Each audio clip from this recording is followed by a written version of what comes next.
takeaways dari kemenangan Real Madrid ya. Real Madrid kemarin menang atas Mallorca dengan skor 2-1, walaupun sebenarnya dari sisi jalannya pertandingan harusnya bisa menang lebih besar gitu ya. Tapi a win is a win. Kita mesti give credit when the credit is due.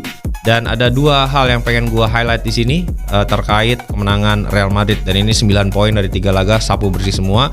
Yang nomor satu yang pengen gua highlight adalah betapa Xabi Alonso itu merupakan pelatih yang adaptif ya.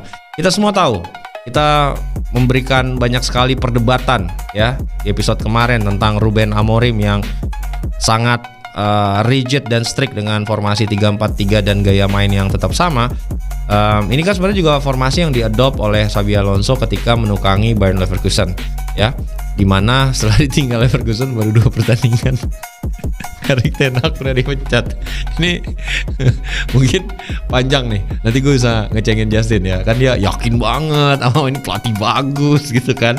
Nah jadi di Bayer Leverkusen Xabi Alonso ini sangat believe dengan formasi 3-4-3 ya, karena dia memiliki 2 wingback yang memang bagus banget untuk skema ini. Itu ada Grimaldo dan juga Jeremy Frimpong. Kemudian juga 3 center back yang cukup bagus dan juga lini tengah yang menurut gue suitable untuk formasi itu ya.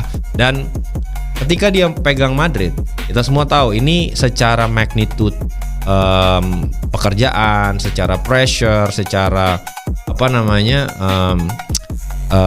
tanggung jawab, ini tuh 11-12 sama Manchester United, mungkin sedikit lebih besar bahkan gitu. Nah, yang pengen gue highlight di sini bahwasanya Xabi itu dia tidak memaksakan harus main 3-4-3 sama seperti Amorim gitu kan. Amorim yang memaksakan dengan formasi, atau Antonio Conte lah, kemanapun dia pergi, mau itu ke Chelsea, mau itu ke Juve, mau itu akhirnya ke Inter Milan, mau itu sekarang di Napoli, pasti skemanya tuh 3 back gitu. Apakah nanti tengahnya berapa, depannya berapa, itu dia lebih fleksibel. Apakah 3-5-2 ketika seperti di Inter, atau 3-4-3 ketika di Chelsea. Nah bedanya Xabi Alonso itu nggak masalah. Jadi dia ingin memanfaatkan ya pemain yang ada dalam disposalnya dia gitu. Jadi dia yang beradaptasi terhadap squad ini gitu. Dan kalau kalian lihat, dia langsung merubah dan mengadop skema 4 back sejajar ya.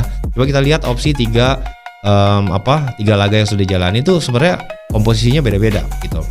Dia tengah mencari pairing terbaik dari defensive departmentnya dia, apakah itu Dean Huijsen sama Eder Militao atau sama Rudiger gitu. Dimana juga begitupun dengan posisi fullback, terutama Trent acap kali bergantian sama